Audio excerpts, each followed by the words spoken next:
let's kind of take a look at what Thursday could look like as a whole.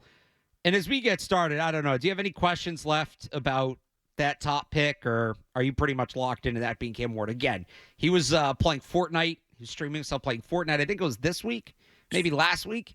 And he said, among other things, he was hyping up the coaching staff and the running backs too, but he said Treylon Burks and Calvin Ridley are both top 4 receivers in the NFL. I think he had Calvin Ridley number 1, if I remember correctly.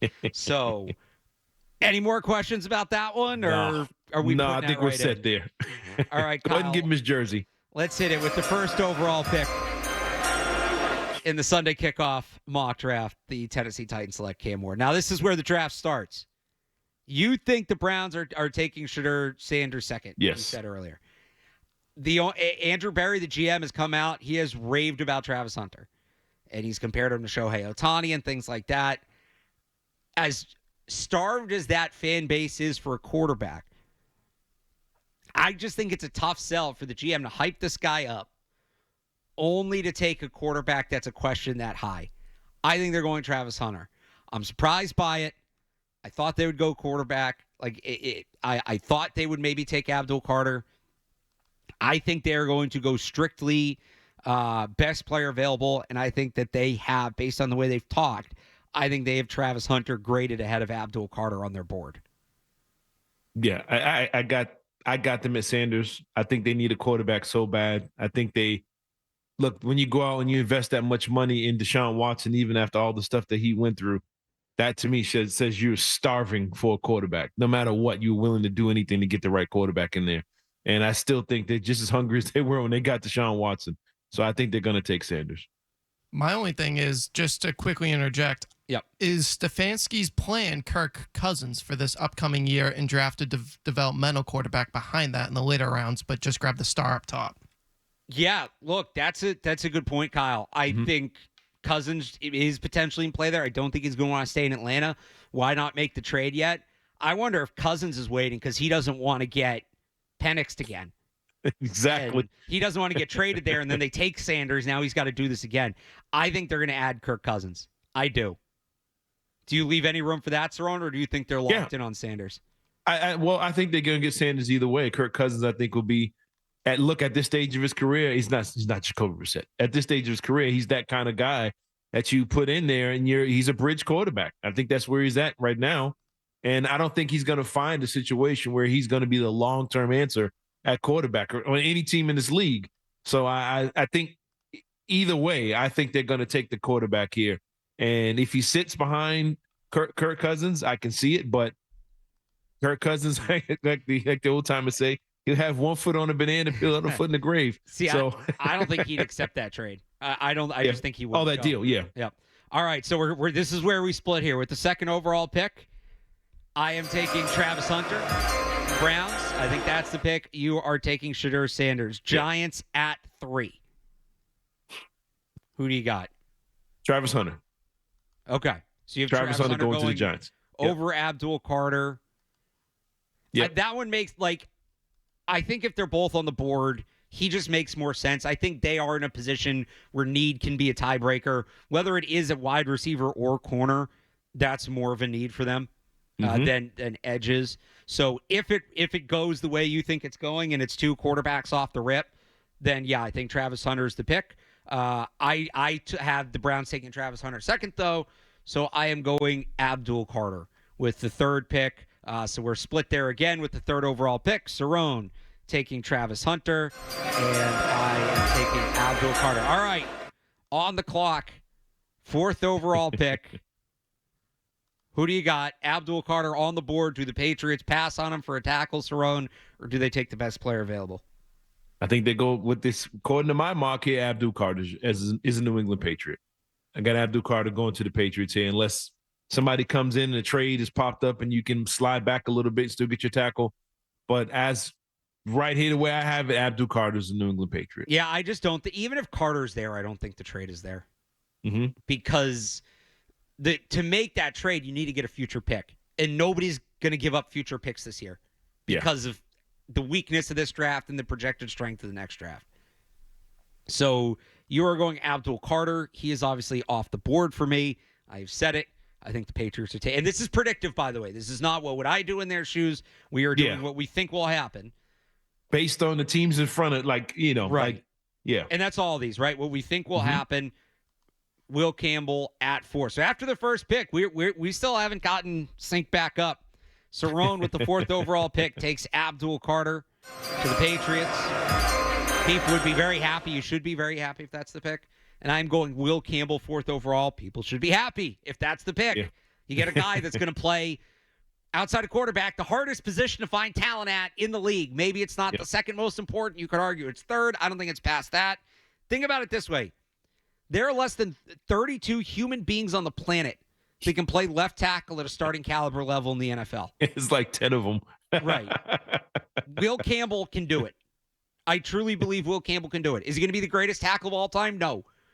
You're going to tell me we should be taking a guy with that ceiling who can be an all-pro at 4. You show me an all-pro in this draft at a premium position that's still there, and I'll tell you to take him over Will Campbell. Cerrone, you have Abdul Carter on the board. I think he has that upside. You took him as I would do in that situation. Yeah. I don't think and Vrabel stress, premium position. Like Genti has that upside, but he doesn't play a premium position, which Mike Vrabel stress is important at that draft slot. You're just, in this draft, you're not getting that guy. Oh, but Joe Alt went 6, and he's better. If Joe Alt was in this draft, I'd be taking him over Will Campbell. But he's not. Exactly. You got to take who's on the board. All right, on to 5. Jacksonville Jaguars. Some people would say this is where the draft really starts. What are you thinking for the Jaguars at 5? This is a tough one. This is a tough spot here because new GM, very analytics-based, doesn't have a huge track record, not a ton to go off of. I'm going to go ahead with Mason Graham. I got Mason Graham to the Jags. Mason Graham, 5th overall. I'm tempted to go, analytics guy, premium position, Ted McMillan. Do they reach on Michael Williams? But I think it's Mason Graham too. This is just so many people down there are projecting Mason Graham, the people who cover the team. Mm-hmm. What do they know, right? And I don't mean, what do they know? No, I mean, what do they know? They're all projecting. What do they know? Yeah, somebody knows something. I think that it's that heavy of projection.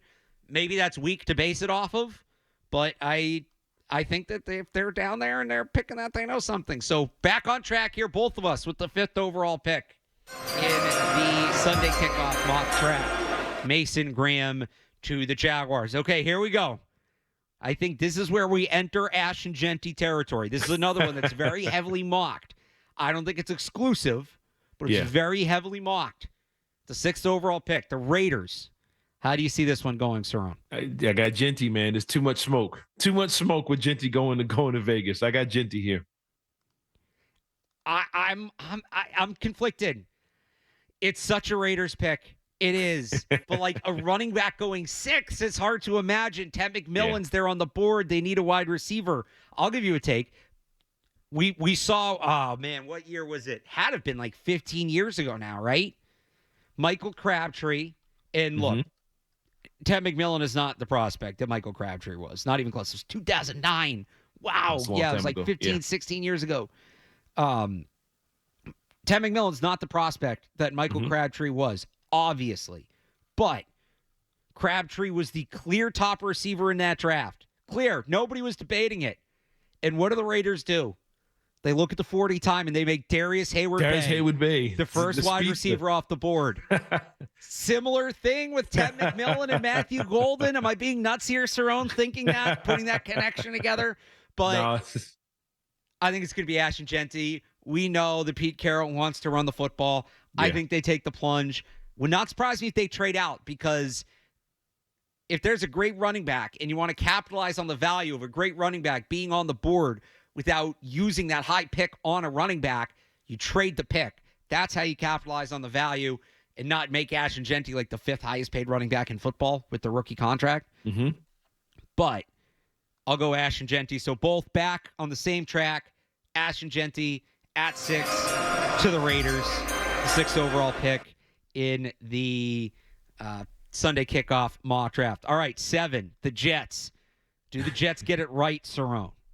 Yeah. They get Mimbu, right tackle. It's a very logical pick.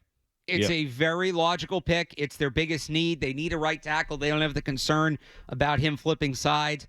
But are we giving the Jets too much credit for making the right pick? I don't know. I'm going to have them taking Tet McMillan. Not that I think Tet McMillan's a bad player. No, not at all. They do need an big outside receiver. You throw Garrett Wilson in the slot. Should that be their biggest worry right now? I don't know that McMillan necessarily is a great fit with Justin Fields' play style.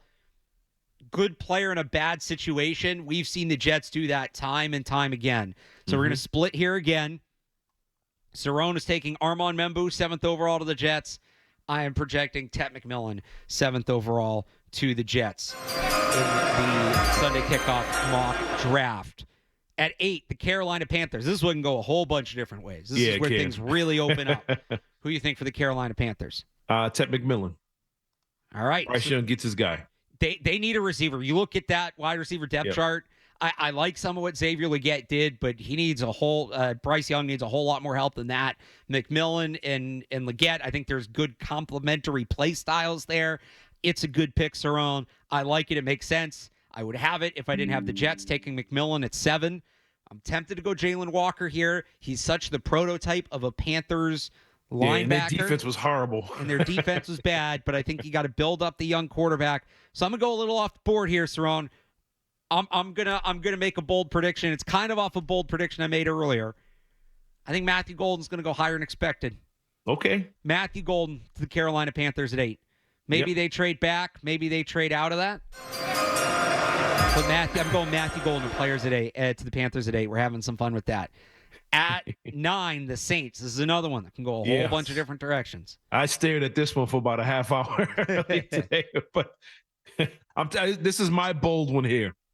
Yep. What do you got? I'm going to go with Jackson Dart. Wow. I think this is my bold one. This is my JJ McCarthy pick this year. Oh no, my Michael Penix type pick. Like what? Okay. But this is the Jackson Dart goes to the Saints. I think they're another team that's hungry for a young quarterback, and I think they make the move here and take Dart.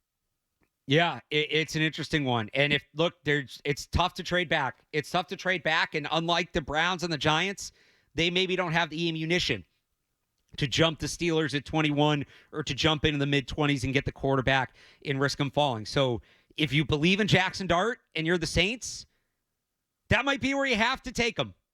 Mm-hmm. That just might be it. And if you think that's too early, well, then you don't really believe in him as a franchise quarterback, and you shouldn't be taking him anyway. I'm going to go with the player a lot of people have forgotten about, and I think people have forgotten about wrongly. And this is a spot where I might look at a trade. We're not doing trades here because it's on the air. We're trying to keep it moving. But you can check out my NFL mock draft tomorrow. Give me Will Johnson. Had a really good 2023. I think he's gotten lost in the wash because of his injuries last year. The dude's 2023 tape, and 2022 for that matter, is excellent. Excellent. Saints really need a corner. They don't have a ton of players at that position. I'm taking Will Johnson at 9. And finally, we'll wrap it up with the Chicago Bears. You still have Will Campbell on the board. Yes, do you have I do. Fallen outside of the top 10? I have Will Campbell here going to the Bears. Okay. I was split between him and Calvin Banks, but I think the Bears are going to take the next best tackle that's available. So if Will Campbell's gone, it was going to be Calvin Banks, but I got Will Campbell here going to the Chicago Bears, and Caleb Williams gets his left tackle, just like Drake May needs one as well. Yeah, they loaded up that interior in the offseason. Joe Thuney, right? But they still have some questions at tackle. They have some options, but I think Will Campbell gives you a much more definitive answer, which is a good pick. I'm going to go Tyler Warren. Get Caleb Williams, very quarterback-friendly pass catcher, guy that can move the chains. You're sending DJ Moore down the field. This guy's going to be more your short, intermediate guy, make plays after the catch. So those top 10s, again, Cerrone sees it going Thursday night. It's predictive. Cam Ward, Shedeur Sanders, Travis Hunter, Abdul Carter to the Patriots. Mason Graham, Ashton Genty, Armand Membu, Tet McMillan, Jackson Dart, and Will Campbell. I am going Cam Ward, Travis Hunter, Abdul Carter, Will Campbell to the Patriots. Mason Graham, Ashton Genty, Tet McMillan, Matthew Golden, Will Johnson, Tyler Warren. Little live mock draft there to get it going. We'll see who's closer, who gets more picks right